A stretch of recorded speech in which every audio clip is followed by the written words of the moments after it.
Bom dia para você que está em casa. O Pronto Atendimento de hoje vai falar de Previdência Social.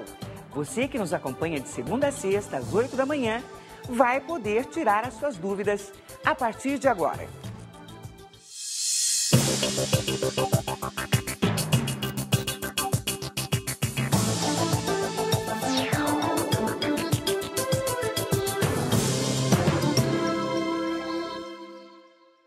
Participe do Pronto Atendimento mandando as suas perguntas para os nossos endereços na internet, twitter.com/patendimento, tudo junto, e prontoatendimento@tvcultura.com.br. Hoje, quem vai tirar as dúvidas do telespectador é a nossa convidada, a advogada Marta Geller, especializada em Previdência Social. Bom dia, Marta. Mais uma vez, muito obrigada por sua presença aqui no Pronto Atendimento. Os telespectadores têm mandado e-mails agradecendo e dizendo que as dúvidas todas têm sido tiradas, felizmente. Obrigada mesmo. Que bom, agradeço a possibilidade de estar aqui prestando esse serviço. Bem, a aposentadoria, o tempo de contribuição, os direitos e deveres são assuntos que sempre geram dúvidas na população, principalmente para aqueles que estão em débito com a Previdência. A grande maioria não sabe o que fazer e muito menos as opções que possui para resolver esse problema.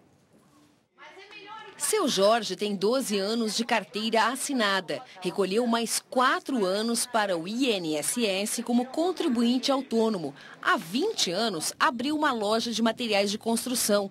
Nos primeiros 7 anos, pagou o INSS como microempresário. Mas há 13, deixou de recolher o benefício. O governo Collor lá, a gente ficou com o dinheiro apreendido, não tinha de onde tirar, e depois houve, um relaxo mesmo da minha parte, Seu Jorge calcula que se pagar os débitos pendentes, poderá entrar com o pedido de aposentadoria. Se pode, eles parcelam, a minha dívida, entendeu? Ou se eu posso pagar tudo à vista, compensa. Eu queria saber o que vale a pena para mim, entendeu? Para regularizar a situação junto à Previdência, o trabalhador que deixou de contribuir durante algum tempo e deseja retomar os pagamentos deve procurar o INSS. No caso de quem contribuiu como pessoa jurídica, é preciso verificar se foi feito o recolhimento sobre o Prolabore para efeitos de aposentadoria. Na qualidade de empresário, não deve haver confusão entre o recolhimento que se faz sobre a retirada Prolabore e a contribuição como contribuinte individual. Essas contribuições do contribuinte individual, essas sim vão para a Previdência Social e para contar no cálculo de qualquer benefício. Marta, então é possível mesmo para as pessoas físicas e jurídicas recolherem essas contribuições em atraso para fazer a contagem no tempo do INSS? Desde que elas provem que houve efetivamente um trabalho e uma remuneração por esse trabalho, Então, se ele, no caso que nós vimos no VT, é um microempresário, então ele teria que provar exatamente isso, que ele recebeu uma remuneração da empresa e fazer, no contrato social, ele tem que levar o contrato social em qualquer agência da Previdência Social. E lá no contrato tem que estar especificado que ele retira a Prolabore, Uma vez que conste que ele retira a Prolabore, significa que ele era remunerado, não era só distribuição de lucro. Quer dizer, ele trabalhava efetivamente ali e tinha uma remuneração além do lucro no final do mês. Então, ele vai poder fazer essas contribuições atrasadas, desde que ele pague juros, correção monetária e multa. Então, se isso ficar muito pesado para ele, o que a gente recomenda, e geralmente as pessoas costumam fazer, é pagar o mês vigente e o mês atrasado, Então, são 2 contribuições que ele vai fazendo ao longo dos anos para poder estar acertando o passado. Porque a gente sabe que é difícil você já pagar a contribuição mensal. Se você vai pagar retroativo e vai ter juros, multa e correção monetária, então a gente sugere que esse parcelamento possa ser feito dessa forma. Então ele faz o cálculo e vai pagando 2 contribuições no mês. Com uma boa notícia, se ele faturar até R$3.000 por mês na microempresa dele, ele pode estar se inscrevendo na Previdência como microempreendedor de baixa renda. E aí fazer a contribuição de 5% do salário mínimo no mês, na contribuição atual. E aí ele vai ter mais dinheiro para acertar o passado e poder se aposentar mais cedo. Muito bem, já começam aqui as várias perguntas. O Aramis Nascimento, ele escreve: em julho de 2012 eu terei completos 35 anos de contribuição. Estarei com 57 anos de idade. Então, ele escreve, tentando fugir das arapucas, da Previdência e tal, ele gostaria de saber se teria algum ganho em remuneração caso aguardasse o aumento do salário mínimo, prorrogando a contribuição até janeiro de 2013, para então protocolar o pedido de aposentadoria. Não é necessário esperar. Por quê? Porque o reajuste do salário, quando vier o reajuste para todos, se ele já estiver aposentado, ele vai receber proporcional aos meses em que ele ficou... Por exemplo, ele não se aposentou no mês de janeiro, ele se aposentou no mês de junho. Então, quando ele vier o reajuste do salário mínimo para todos os aposentados, ele vai receber proporcional ao número de meses que ele está aposentado, vai receber o reajuste também, não vai ficar prejudicado, não. O Eduardo Zecker, ele tem hoje 83 anos, ele conta que se aposentou em 83 com 35 anos de contribuição. No governo Collor, o salário foi desvinculado da aposentadoria e hoje ele não recebe 4 salários. O que ele pode fazer para ter de volta a aposentadoria com o devido valor de antes? Na verdade, foi com a Constituição de 88 que houve a desvinculação dos salários, do número de salários, com relação às aposentadorias. Então, o que a Constituição Federal mandou fazer? Mandou o INSS recalcular todos os benefícios que já eram concedidos, né, até então, e fazer a equivalência em número de salários mínimos na época. Até que veio a lei em 91 e mandou fazer o reajuste fixado em lei que totalmente desvinculado ao salário mínimo. No caso do nosso telespectador, ele se aposentou em 83. Então, ele provavelmente, se ele não foi buscar ainda, ele pode ser, dependendo do mês que ele se aposentou, que ele tenha a correção da ORTN, que na época eles não corrigiam as 36 meses de contribuição, não aplicavam a correção monetária nos 36 meses que faziam a composição da renda mensal inicial do segurado. Então, se ele não foi buscar isso, ele ainda pode estar pleiteando isso na Justiça. E com relação ao maior valor teto, ele fala, eu contribuí sobre o salário, 10 salários durante muito tempo. No caso dele, existiria uma correção que chama maior valor teto pelo INPC, mas, infelizmente, a Justiça só está dando esse direito às pessoas que se aposentaram até maio de 82. Portanto, para ele, se ele não buscou ainda o RTN, infelizmente não há o que fazer. O Rainer da Silva, ele escreveu, recebo benefício de prestação continuada há 3 anos. Em dezembro do ano passado, recebi uma carta da Secretaria Nacional de Assistência Social me convocando e também a minha família para um cadastramento único para programas sociais do governo. Só que eu não convivo com nenhum familiar e já faço comprovação de vida uma vez por ano, ao revalidar a senha do meu cartão de recebimento do benefício. O que eu devo fazer? Ele deve comparecer a qualquer agência da Previdência Social, fazer essa declaração de que ele mora sozinho, que não há outras pessoas na composição da família. Por que o INSS pede para o segurado comparecer à agência e os familiares também?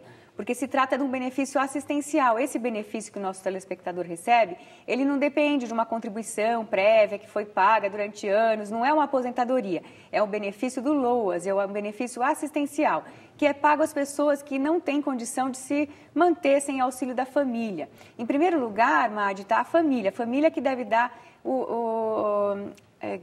ajuda, suporte econômico para aquele ente aquela pessoa da família que não tem condições de se manter sozinha. E, em segundo lugar, vem o Estado, quer dizer, na ausência dos familiares, de capacidade econômica da família aí as pessoas que moram na mesma casa, aí sim o Estado paga esse benefício assistencial, desde que ele comprove que ele também não tem renda proveniente de trabalho dele, que vá além de 1/4 do salário mínimo. Então, se ele está nessa situação, ele não tem por que temer, ele deve ir comparecer, senão o benefício pode vir a ser suspenso, para provar essa condição e continuar recebendo o benefício assistencial, que é de um salário mínimo. Um telespectador que assina como T.A. Scott escreve, bom dia, quando eu me aposentei, o meu salário era de 5,7 salários mínimos. E hoje eu recebo só 3 salários. Por quê? Eu posso entrar no juizado para igualar esse salário? Eu já recebi uma diferença no juizado especial, só que o valor foi abaixo do que eu tinha direito. Na época eu achei melhor aceitar. Poderia entrar de novo no juizado para receber essa diferença? Então, Mádia, de novo a questão da equiparação em número de salários mínimos. O que está acontecendo? Está havendo um ganho real, um aumento significativo no salário mínimo nos últimos anos, enquanto que o reajuste mensal, anual, que é aplicado aos benefícios acima do salário mínimo, ele não está acompanhando isso. Então, o que as pessoas estão sentindo? Estão sentindo que há um achatamento com relação àquelas pessoas que recebem o salário mínimo. Surgiu realmente uma situação que não é isonômica, né? Porque as pessoas pagaram por aquilo e estão recebendo, não acham justo receber quase que o mínimo se pagaram sobre 3 salários, por exemplo. Então, é uma questão que vem sendo frequente, mas essa tese ele não vai conseguir êxito no juizado se ajuizar uma ação pedindo equiparação em número de salários mínimos, infelizmente. Isso só vale para benefícios concedidos até a Constituição Federal de 88. Depois disso, não dá mais para pleitear esse tipo de ação, não tem êxito. Entendi. O Jorge Pinha, ele faz uma pergunta que eu peço para que você explique melhor para mim. Ele escreve o seguinte: trabalho em treinamento e utilizo os blocos de RPA mensalmente, onde são feitos os descontos do INSS e ISS. Eu faço isso há 8 anos. Quais as garantias futuras que eu terei, sabendo que não existe o fundo de garantia? Fundo de garantia não tem, porque ele é autônomo, ele é profissional liberal, ele trabalha e ele mesmo recolhe as contribuições para ele, não é isso? Ele dá o RPA, que é o Recibo de Profissional Autônomo. Sim. Então, a garantia que ele vai ter é que se ele ficar doente, ele tem um benefício que se chama auxílio-doença, que ele pode requerer no INSS, basta ter 12 meses de contribuição, que ele vai obter, se ficar doente, o benefício. Se ficar inválido, a mesma coisa, tendo 12 meses de contribuição, ele pode receber uma aposentadoria por invalidez. Por idade, ele tem que ter 15 anos de contribuição. Então, ele vai se aposentar por idade, se ele tiver 15 anos de contribuição, 65 anos se for homem. Se fosse mulher, aos 60, com 15 anos de contribuição, também se aposentadoria por idade. E por tempo de contribuição, Mário, se ele tiver 35 anos de contribuição, o homem e 30 de contribuição a mulher, também vai fazer jus a um benefício que se chama aposentadoria por tempo de contribuição. Então, é muito importante, porque esse tipo de contribuição que ele está fazendo no RPA vai dar direito a ele no amparo na velhice, na doença, na invalidez, enfim. Ou no benefício programável, que é esse que a gente paga por 30, 35 anos para obter uma aposentadoria futura e uma velhice mais tranquila. A Juliana Dias Caetano escreve: olá, eu tenho uma dúvida com relação ao código de pagamento. Eu pago o carnê laranja, o GPS, usava o código 1007 e agora pago com o código 1163. Eu queria saber qual a diferença entre os dois e qual é o melhor. Na verdade, olha, você tem que prestar atenção na qual é o seu vínculo com o INSS. Então, se você tem uma atividade profissional e uma remuneração, então você é contribuinte individual, né? Então, você tem que recolher com o código do contribuinte individual. Se você que é o 1007, que ela falou. Se você é um contribuinte facultativo, quer dizer, a dona de casa, um contribuinte que não tem uma remuneração, paga porque facultativamente se inscreveu para ter o benefício no futuro, aí sim o benefício é o contribuinte facultativo. Preste atenção, porque depois, não é que você perde as contribuições. O que acontece se eu paguei errado? Eu não tinha renda e paguei no código do facultativo, do individual, e agora como é que eu faço? Eu vou perder essas contribuições? Não vai perder. Existe um procedimento que pode ser feito em qualquer agência da Previdência Social de migração de dados, né? Então, você vai regularizar essa situação. Basta levar sua documentação pessoal e solicitar que você tenha essa retificação providenciada. Muito bem, nós vamos a um rápido intervalo. Aproveite para mandar a sua pergunta à advogada previdenciária Marta Geller. Aguarde só um instante.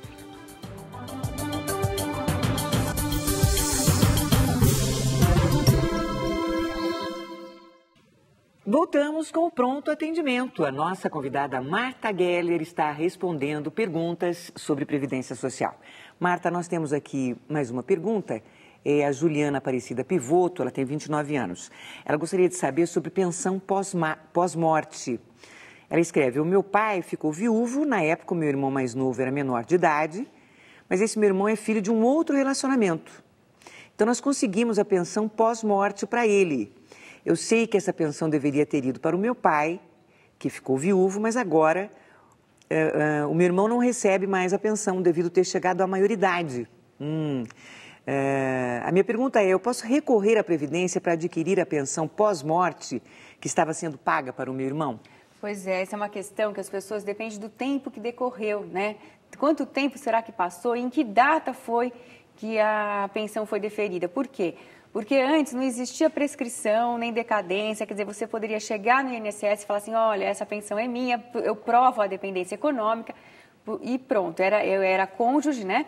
E, na verdade, o cônjuge, se ele não tivesse separado, não precisava nem provar a dependência econômica, basta levar a certidão de casamento, se for companheiro, as 5 provas, pelo menos, de que existia união estável.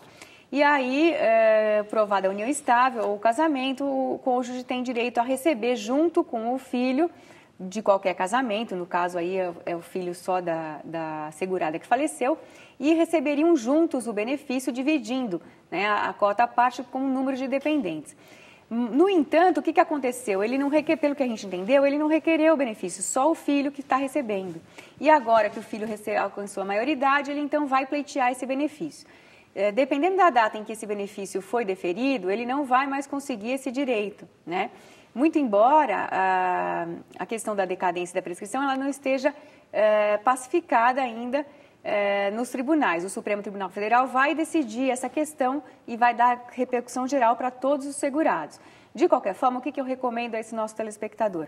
Que pegue e reúna toda a documentação, certidão de óbito, certidão de casamento ou a prova da união estável, leve a qualquer agência da Previdência Social e faça o requerimento do benefício. Mesmo que ele venha se aposentar, que ela fala, ele vai se aposentar, não tem problema. Os benefícios são, hoje, existe na lei, as pessoas podem receber aposentadoria e pensão junto, sem nenhum problema. Podem ser acumuláveis os 2 benefícios. Então, ele deve, sim, batalhar por esse direito e, se for negado, aí ele tem que ir à justiça, porque se for negado, só pode ser negado, Madi, por essa questão da decadência ou da prescrição. Você já passou 10 anos da data em que você deveria ter pedido e agora não existe mais esse direito. Então, ele tem que entrar na justiça para poder obter o benefício.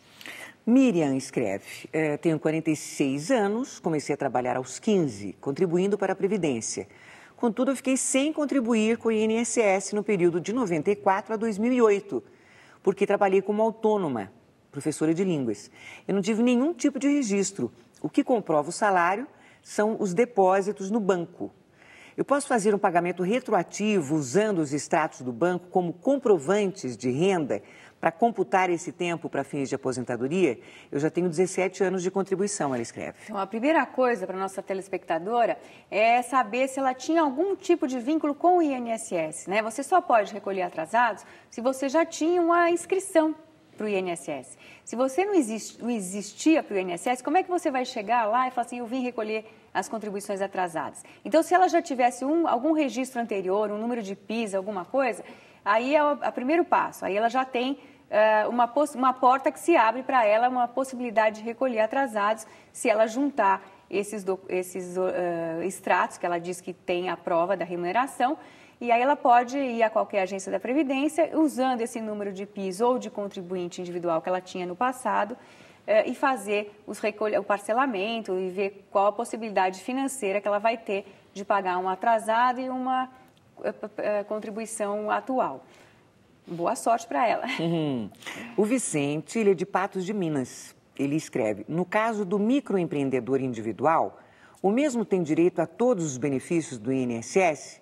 Quais são os requisitos necessários? Então, a única diferença que não há é a aposentadoria por tempo de contribuição, né? O microempreendedor de baixa renda, na verdade, ele tem direito a todos os benefícios, aposentadoria por idade, por tempo de contribuição, é que ele teria que, para obter a aposentadoria por tempo de contribuição, ele fazer um ajuste na contribuição dele. Então, ele paga 5% sobre o faturamento, que é de até R$3.000 mensais, e ele vai obter todos os benefícios. Se ficar doente, vai receber o auxílio-doença. Se ficar inválido, a aposentadoria por invalidez, a aposentadoria por idade. Só o benefício programável é que ele tem que depois, se ele achar que ele tem esse patrimônio jurídico, então ele tem lá, ele puxa o CNIS e vai verificar que ele tem 28 anos de contribuição.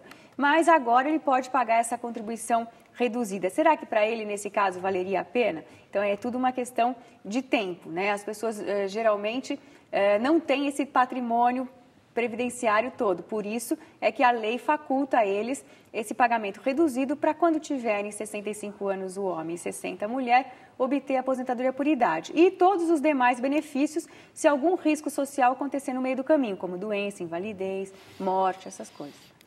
Veja, a Renata Braga, ela conta que a mãe dela tem 65 anos e paga o INSS A3 como contribuinte individual. Ela nunca foi registrada.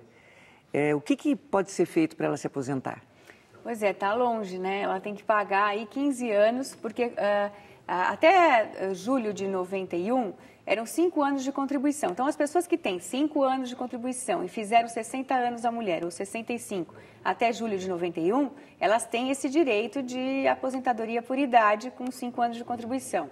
No caso, ela contribui há 3 anos, então ela tem que pagar os 15 anos de contribuição, no mínimo, para poder obter a aposentadoria por idade. Se ela falar, mas é muito tempo ainda que eu tenho que pagar, vou desistir. Não desista, porque o tempo passa rápido e o benefício vem. E se acontece algum outro risco social de doença ou invalidez ou até morte, esse benefício, em caso de óbito, vira uma pensão para o marido ou para o companheiro. E invalidez ou doença, ela pode receber o benefício porque ela já tem mais de 12 contribuições mensais. A Paula escreve: eu tenho 6 anos de registro em carteira. A loja onde eu trabalhava fechou. Eu teria algum tipo de problema para juntar esse tempo na fase da aposentadoria? Devo tomar alguma medida preventiva? Não, se está na carteira, a carteira é um documento público, a carteira de trabalho. Então, ela tem valor e, ainda que as contribuições não tenham sido recolhidas, a lei garante a ela a contagem desse tempo. Muito embora há ainda algumas agências da Previdência Social que resistem em computar esse tempo. Não está no CNIS. O CNIS é aquele cadastro que a gente já falou aqui várias vezes, mas para quem não sabe, é o cadastro de informações sociais onde constam todas as contribuições que você fez ao longo da vida, seja por meio do registro em carteira ou por meio de contribuição no carnê.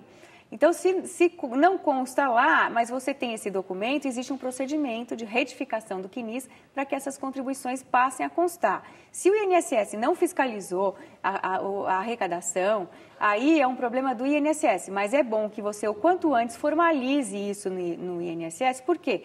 Porque aí o INSS vai intimar essa empresa, mesmo ela tendo fechado, os sócios da empresa respondem patrimonialmente e aí o INSS pode executar e deve executar essas contribuições, porque isso é um patrimônio de toda a sociedade. Muito bem. A Vera Lúcia Ferragini escreve: eu sou professora com 59 anos de idade e 12 de contribuição. Eu tenho direito à aposentadoria proporcional? Ela é professora... Ela tem 59 anos de idade e 12 de contribuição. Ela não fala, né, se é regime próprio ou CLT. No CLT, a aposentadoria proporcional às contribuições, ela eu chamo de dinossauro a aposentadoria proporcional da CLT. Por quê? Porque está em extinção. Porque a aposentadoria proporcional ela existiu até a emenda constitucional 20 de 98, que criou uma regrinha de transição que exigia um pedágio. E conforme vai passando o tempo de 98 vai ficando mais distante da emenda 20, a pessoa acaba fazendo o tempo total, né, dos 30 anos a mulher, no caso, de contribuição, em vez dos 25, que era a aposentadoria proporcional. Agora, no regime próprio, existe a aposentadoria proporcional ao tempo de contribuição. Precisaria só verificar, porque com 55 anos é a idade mínima para aposentar, né, no serviço público, e aí verificar quanto tempo ela tem e para qual regime ela está vinculada, se é estadual ou municipal. Ela pode pedir no Recursos Humanos, né, se for na Secretaria da Educação do município ou do estado, uma certidão de tempo de contribuição e aí verificar se é possível ou não fazer esse pedido administrativo. O Nelson, ele escreve: eu recolhi por 18 anos em vários empregos. Eu estou desde 93 sem registro e perto dos 65 anos de idade. Como será calculada a minha aposentadoria por idade com base em cálculos sobre os salários que recebia anteriormente a 93? Então, na verdade, qual é a atividade dele? Ele não conta. Não conta. Tá, mas é CLT, né? Também não conta, imagina. Então, na verdade, essas contribuições que ele fez antes de julho de 94, elas não vão ser computadas. Porque se for INSS, a lei foi alterada. Antigamente eram 36, a média aritmética dos 36 últimas contribuições. Isso mudou. Foi criado o fator previdenciário, de 99 para cá, é feita uma média aritmética das contribuições, 80% das melhores contribuições que o segurado tiver feito, de julho de 94, que é o plano real, até a data que ele for requerer o benefício. Olha que bom, chegou uma pergunta aqui sobre um assunto que eu gostaria de falar com você, que é sobre a aposentadoria das donas de casa. Eu gostaria que você confirmasse, houve uma redução no tempo necessário de contribuição, é isso, Não Marta? É verdade, não houve uma redução, isso é mito. As pessoas confundem também a aposentadoria por idade da dona de casa com o benefício assistencial do LOAS que a gente respondeu aqui hoje. Que é um benefício que não depende de contribuição, né? Então, basta a pessoa preencher os requisitos legais, que é não ter renda para se manter, nem a família poder manter a pessoa, e essa renda individual per capita, por familiar que mora naquela residência, tem que ser de 1/4 do salário mínimo. Então, aí a pessoa recebe esse benefício assistencial que não tem contribuição nenhuma. E se for dona de casa, contribuinte facultativo de baixa renda, tem que estar inscrito no Ministério do Desenvolvimento Social como família de baixa renda, e aí sim pode contribuir com 5% do salário mínimo, mas são 15 anos de contribuição, e a mulher com 60 anos e o homem com 65, depois de 15 anos de contribuição, vai poder obter a aposentadoria por idade. É a pergunta do Júlio César Camargo. Bom dia, eu gostaria de saber sobre a aposentadoria para dona de casa. Minha mãe já trabalhou, mas há muitos anos e não tem registro.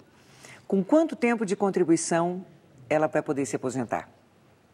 Então, são 15 anos de contribuição e 60 anos de idade. E existe uma tabela, uma regra de transição, que é do artigo 142 da Lei 8.213 de 91, e que as pessoas, então, têm que consultar a data em que fizeram 60 anos a mulher ou 65 anos o homem, e verificar quantos anos de contribuição tinha entre a lei de 91 e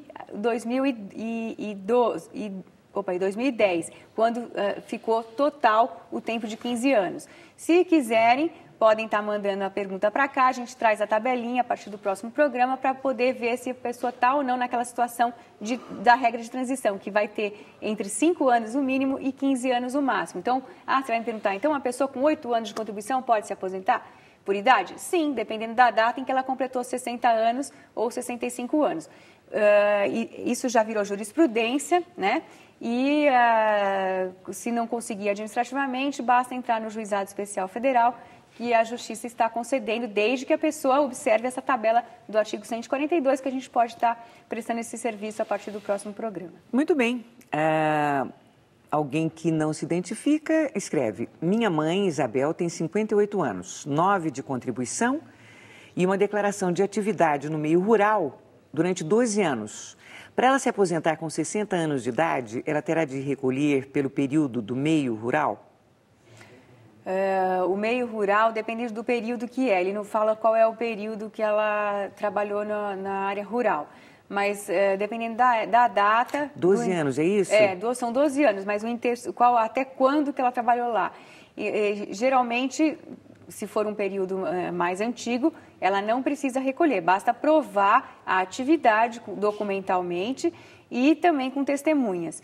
Isso é feito através de uma justificação administrativa perante o INSS, se ela não fez ainda, pode estar providenciando isso. E aí o INSS joga esse tempo de contribuição para o CNIS dessa segurada, e aí quando ela completar as contribuições, ela já vai poder, os 15 anos, vai poder obter o benefício. Patrícia Lima, de São José dos Campos. Somando todas as minhas contribuições desde 1998, são 6 anos. Há 2 anos e meio eu estou desempregada. Descobri que estou grávida há 3 meses. Eu posso voltar a contribuir para ter direito ao salário maternidade? E qual categoria que eu devo contribuir? Então, o salário maternidade para segurada individual, é de 10 meses a carência, né? E tem que ter uma carência mínima antes de engravidar. Então, o salário maternidade, ele pode ser programado. A maternidade, ela deve ser programada. Então, a segurada tem que, antes de programar engravidar, já está inscrita e já está contribuindo para a Previdência Social. Se ela perdeu a qualidade segurada, vai recolher novamente a contribuição para poder usufruir desse benefício no futuro, então ela tem que verificar quanto tempo ela ficou sem contribuir. Eu não me lembro qual é a pergunta direito, se dá para você repetir. Tudo bem, vou voltar aqui que também o computador desceu aqui, estou voltando. Ela falou que ficou sem contribuir, né? O tempo de contribuição desde 98 são 6 anos. Há 2 anos e meio ela está desempregada. Isso mesmo. E daí ela está grávida e pergunta se pode contribuir, voltar a contribuir e ter o direito ao salário maternidade. Tá. Então é a mesma coisa, facultativo também. Você tem que ter a contribuição por 10 meses. Então primeiro ela tem que readquirir a qualidade segurada, né? Ela tem que voltar a pagar o INSS e depois pagar por 10 meses para poder estar tendo esse direito quando for ter nenê, né? Quando ela tiver o nenê, ela tem que ter 10 meses de contribuição comprovada. Luana pergunta, eu gostaria de saber se vai demorar muito para receber o retroativo do INSS, que há 18 meses estou recebendo aposentadoria.